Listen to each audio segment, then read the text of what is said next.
Hoi,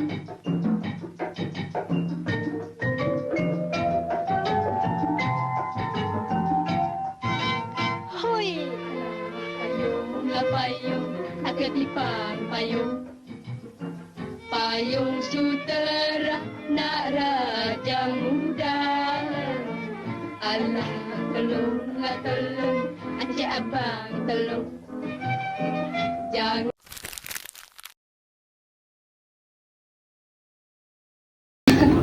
Padan muka dia. Siapa suruh buat video macam tu?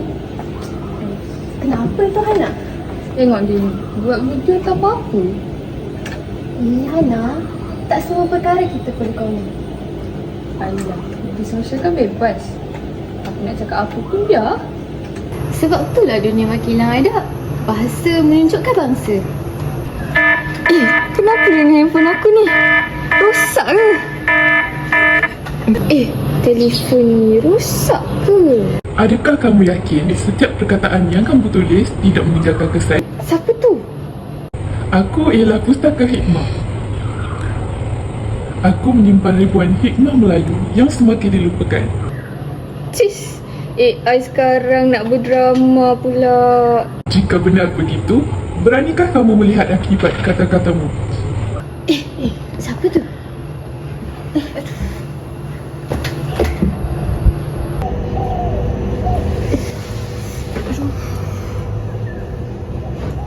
Kita dekat mana ni? Kenapa baju kita macam ni? Selamat datang ke Kesetaraan Melayu. Ini tak mungkin. Macam mana boleh kita datang sini? Siapa tu?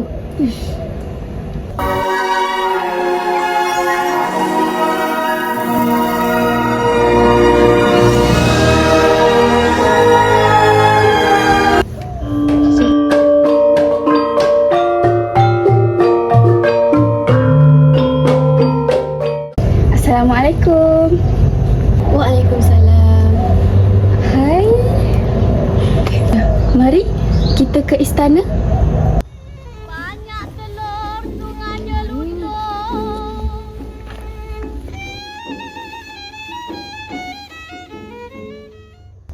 Kita kat mana? Rasa-rasa kita boleh balik ke? Aduh. Maafkan hamba saudari. Hamba tak sengaja. Kau ni kenapa cuai sangat? Patutlah kerja sesembunga je. Kalau aku yang jadi pemerintah, dah lama aku buang kau. Hana, walaupun dia seorang dayang, dia tetap manusia yang perlu dihormati. Kenapa pula? Menegur tu tak salah, tapi caranya mestilah beradab. Telajak perahu boleh diundur, telajak kata buruk padanya. Orang zaman sekarang suka cakap terus terang. Tak usah berlapik-lapik. Terus terang tak sama dengan menyakitkan hati, Hana. Kalau benar ingin menegur, gunakanlah bahasa yang membina, bahasa menunjukkan bangsa. Peter terdengar suara yang tinggi di halaman istana. Apa yang berlaku? Patik yang bersalah. Memang dia yang bersalah. Cuba lihat kerja dia. Kalau di tempat aku, memang tak layak dia bekerja. Hana, pernahkah kamu berbuat silap dahulu? Sudah tentu.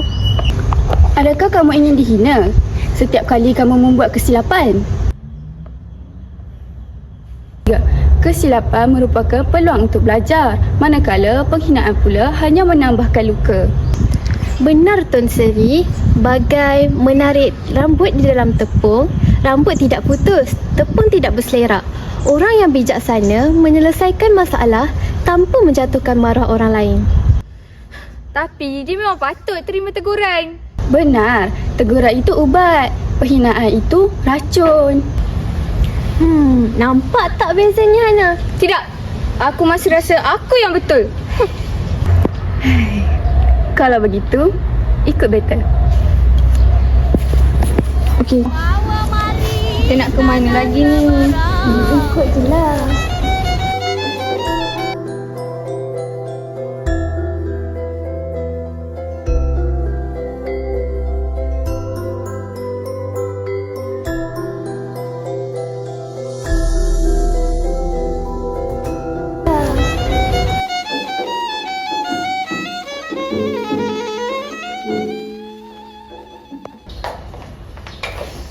Wahai tukang kebun, ini pokok apa? Ini pokok buluh tuanku.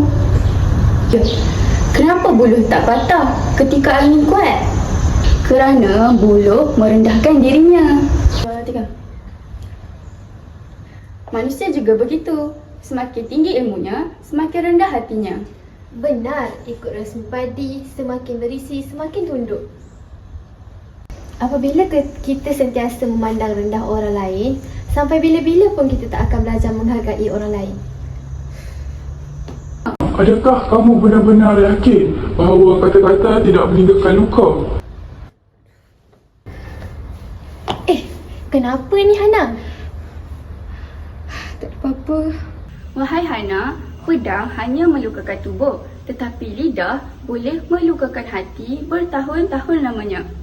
Terlajak perahu boleh diundur, terlajak kata buruk padanya. Kalau mereka yang lemah, itu bukan salah aku. Kenapa mereka buat aku macam ni? Beginilah perasaan orang yang pernah menerima kata-kata kamu. Apa yang kita tanam, itulah yang kita tuai. Dari kata-kata bahasa Melayu, buat baik berpada-pada, buat jahat jangan sesekali. Tak apa Hana, aku tak pernah salahkan kau sebab aku percaya sesat di hujung jalan, balik ke pangkal jalan. Aku ingatkan berkata kasar tu tanda berani. Rupa-rupanya orang yang pandai menjaga lidah lagi kuat daripada orang yang menghina. Itulah sebenar-benarnya keberanian. Bahasa menunjukkan bangsa. Ai, kita tertidur tadi. Aku mimpi pelik lah. Aku pula mimpi jumpa Tuan Sari! Aish, jahatnya aku. Delete lah komen-komen ni.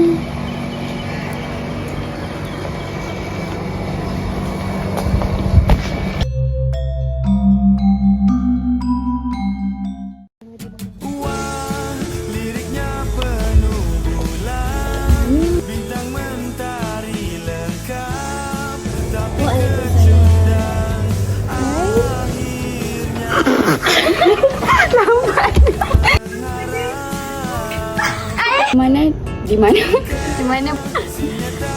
Janganlah gelap. Bahasa. Selamat datang ke Kesultanan Melayu. Ini tak mungkin. Wahai Aina. Aina pula. Aku sebut Aina ke tadi? Nampak iPhone tak? Ubat. Penghinaan itu racun sangat. I pakai telefon. Dah. Bangsa. Penghinaan. Kesilapan. Betul. Maafkan saya saudari. Maafkan hamba. Rasa aku yang betul. Jangan nak. Semakin tinggi. Betul.